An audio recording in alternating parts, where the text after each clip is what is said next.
A Câmara de Sertãozinho apresentou o laudo técnico sobre a estrutura do prédio. No início do ano, o teto do plenário cedeu cerca de 20 centímetros e outras ocorrências também aconteceram. Logo que foi inaugurada, a Casa de Leis começou a apresentar falhas na construção. Um investimento milionário. E agora, mais gastos vêm por aí para corrigir erros na edificação. O laudo técnico sobre a cobertura da Câmara foi apresentado por um engenheiro civil especialista em estrutura metálica. Ele foi contratado pela Câmara de Sertãozinho para analisar a situação do prédio e constatou várias irregularidades na construção e no projeto. O profissional disse que os 2 telhados do plenário estão colapsados. Não tem mais salvação. São necessários ser substituídos, na verdade, né? É preciso substituir esses 2 telhados. Hoje eles estão escorados, mas eles mesmo assim apresentam problemas de ruína, né? Podem cair? Podem cair a qualquer momento. Outros 2 telhados com graves falhas são os da recepção, onde tem grande circulação de pessoas. Eles são de policarbonato e, segundo o engenheiro, material não adequado para a estrutura do local. Um deles deverá ser substituído e o outro reformado. O laudo também apresentou problemas nas calhas e devem ser trocadas. Material ruim, mão de obra errada, qual teria sido o problema? Normalmente, na engenharia civil, quando acontece esse tipo de problema, não é um problema único, não é uma causa única, não existe uma causa única. Então, é uma sucessão de problemas, né? Você tem lá questão, às vezes, de mão de obra, né? Ou às vezes tempo, às vezes chuva. Então, vários fatores levaram a esse problema. Falta de projeto, falta de detalhamento de projeto. Isso tudo é o que acontece normalmente na construção civil quando acontece esse tipo de problema.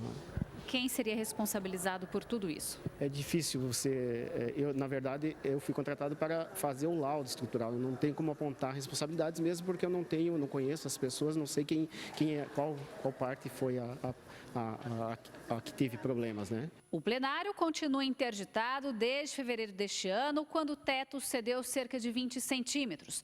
Na época, registramos rachaduras e infiltrações. E agora, todo o laudo apresentado será encaminhado ao Ministério Público. Para ver se houve negligência por parte da empresa construtora na época, e nós não podemos demorar. Temos que fazer rápido, porque temos risco ainda aí de cair o telhado, segundo o engenheiro. Acredito que nós vamos ter aí 4 ou 5 meses de demora para ter as obras concluídas. A conta vai ficar cara. Para fazer tudo de novo, já tem uma proposta orçamentária no valor de R$ 479 mil. Nós vamos cobrar judicialmente a empresa, alguém, entendeu?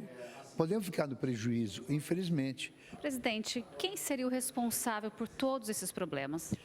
Então, nós não temos só esse problema na construção desse prédio, né? Nós temos aí o lago que tem problema, vazamento, nós temos parte de encanamentos, parte elétrica, né?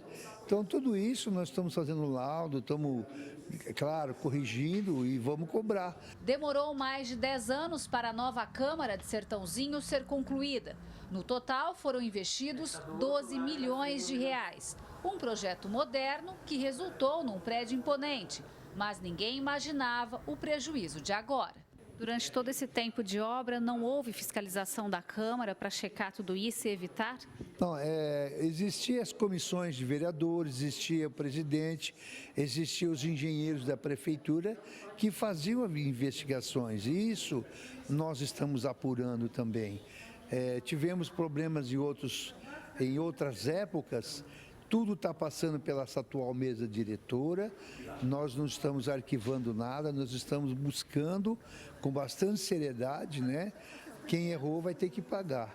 Gislene Lopes, de Sertãozinho, para o Jornal da Clube.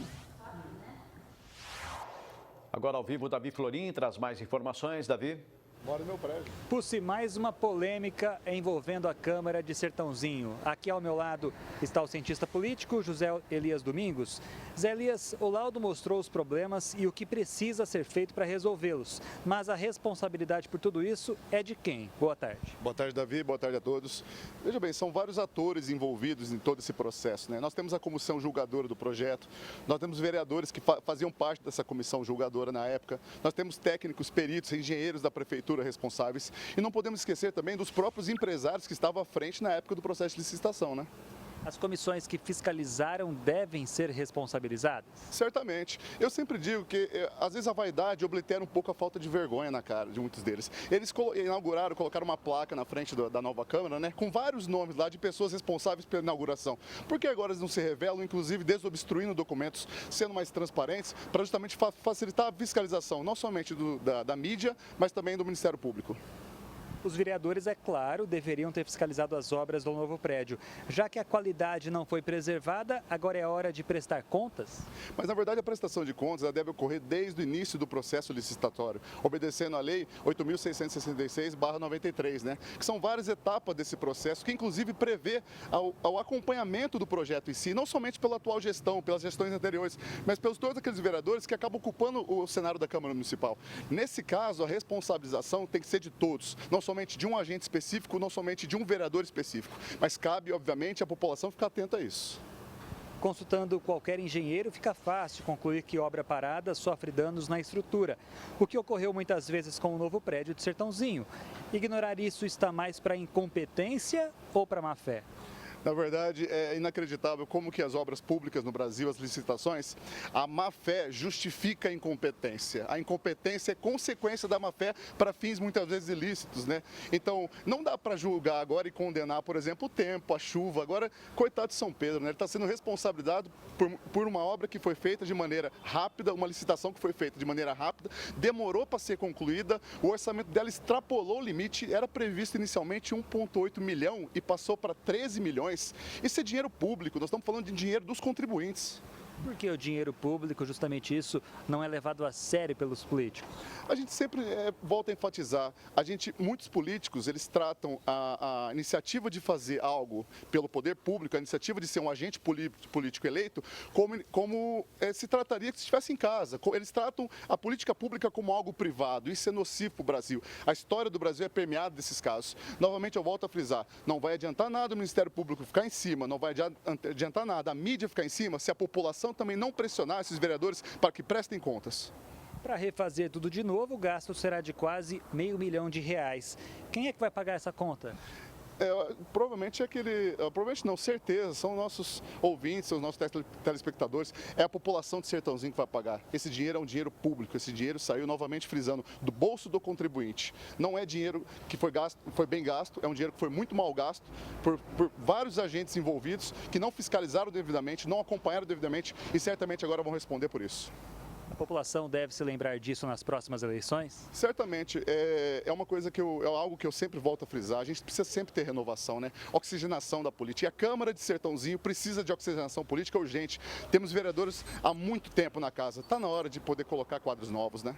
Zé, muito obrigado pela sua participação aqui no Jornal da Clube. E eu volto com você, Paulo Pucci. Ok, Davi?